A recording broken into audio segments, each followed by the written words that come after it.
क्या तुमने कभी नोटिस किया है कुछ लोग हर साल थोड़ा सा बेटर हो जाते हैं, जबकि कुछ लोग 5 साल बाद भी सेम रहते हैं। Same problem, same excuses, same income और सेम लाइफ। और सबसे डेंजरस बात यह है कि उन्हें लगता है कि वो प्रोग्रेस कर रहे हैं, लेकिन सच्चाई ये है कि वो एक सर्कल में दौड़ रहे होते हैं। और आज के वीडियो में मैं तुम्हें सक्सेसफुल होने के हैबिट्स नहीं बताऊंगा, मैं तुम्हें वो हैबिट्स बताऊंगा जो तुम्हें लाइफ में एवरेज रखते हैं। इनमें से मिनिमम 3 हैबिट तो तुम्हारी लाइफ में होंगे ही, और अगर उन्हें टाइमली आइडेंटिफाई करके रेक्टिफाई नहीं किया गया तो 5 साल बाद भी जिंदगी सेम पैटर्न पे ही चल रही होगी। तो चलो शुरू करते हैं सबसे डेंजरस हैबिट से।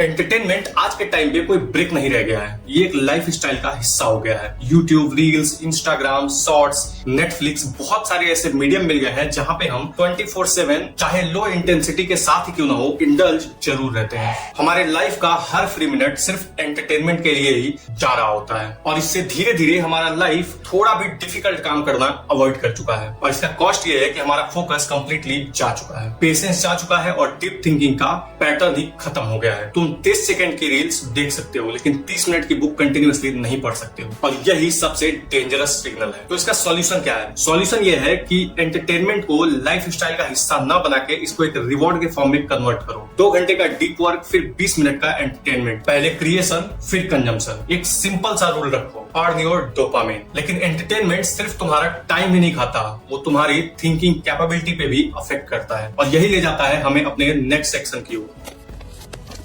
एवरेज लोग सोचते नहीं है, वो रिएक्ट करते हैं। बॉस ने कुछ कहा तो रिएक्ट करेंगे, कोई कमेंट आया रिएक्ट करेंगे, कोई न्यूज आई रिएक्ट करेंगे। लाइफ में हर जगह रिएक्शन। और जब तुम अपनी लाइफ को रिएक्शन मोड में जीते हो तो तुम एक्चुअल में अपने लाइफ की व्हीकल खुद ड्राइव नहीं कर रहे हो। तुम उस गाड़ी में तो बैठे हो, लेकिन स्टीयरिंग तुम्हारे हाथ में नहीं होती है, और इसका कॉस्ट होता है पुअर डिसीजन, इमोशनल स्ट्रेस और अननेसेसरी मिस्टेक्स। और इमोशनल डिसीजन ऑलमोस्ट हमेशा ही एक्सपेंसिव होता है। अब इसका सॉल्यूशन क्या है? पॉज। सिर्फ 10 सेकंड का पॉज। कोई भी डिसीजन लेने से पहले, गुस्सा करने से पहले या रिप्लाई देने से पहले 10 सेकंड के लिए रुको और ये सोचो क्या ये रिएक्शन है या डिसीजन। ये एक क्वेश्चन तुम्हारी लाइफ के 90% तक के प्रॉब्लम्स को खत्म कर देगी। लेकिन प्रॉब्लम ये है कि स्मार्ट डिसीजन लेने के लिए स्मार्ट इनपुट्स भी होने चाहिए, और यही एवरेज लोगों की तीसरी सबसे बड़ी प्रॉब्लम है।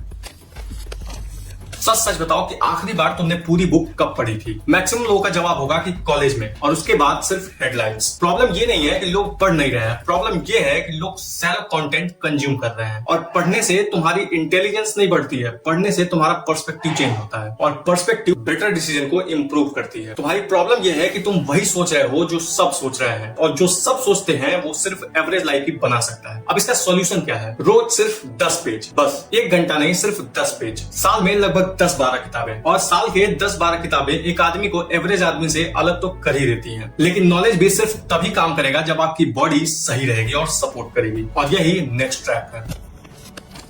बहुत लोग फ्यूचर तो बिल्ड करना चाहते हैं, डेस्टिनेशन तक तो पहुंचना चाहते हैं, लेकिन वहां तक पहुंचने का जो व्हीकल है उस पे ही ध्यान नहीं देते हैं। और मेरा मतलब व्हीकल से बॉडी का है। एक एवरेज आदमी हेल्थ को तब तक इग्नोर करता है जब तक कोई इमरजेंसी कंडीशन ना आ जाए, एनर्जी लो, स्लिप खराब, वेट बढ़ गया और स्ट्रेस काफी हाई हो गया, और फिर उसके बाद सॉल्यूशन ढूंढता है। जबकि इसका कॉस्ट है लो एनर्जी, लो कॉन्फिडेंस और लो प्रोडक्टिविटी। और लो एनर्जी के साथ हाई परफॉर्मेंस इम्पॉसिबल है। अब इसका सॉल्यूशन क्या है? कोई कॉम्प्लिकेटेड डाइट नहीं, कोई फैंसी जिम नहीं, सिर्फ 3W1S: वॉक, वाटर, वर्कआउट और स्लीप रोज। क्योंकि कंसिस्टेंसी परफेक्शन से ज्यादा इंपॉर्टेंट होती है, और जब बॉडी इंप्रूव होती है तो एक चीज और इंप्रूव होती है, और वो है डिसिप्लिन। और डिसिप्लिन का सबसे बड़ा टेस्ट पैसे के साथ होता है।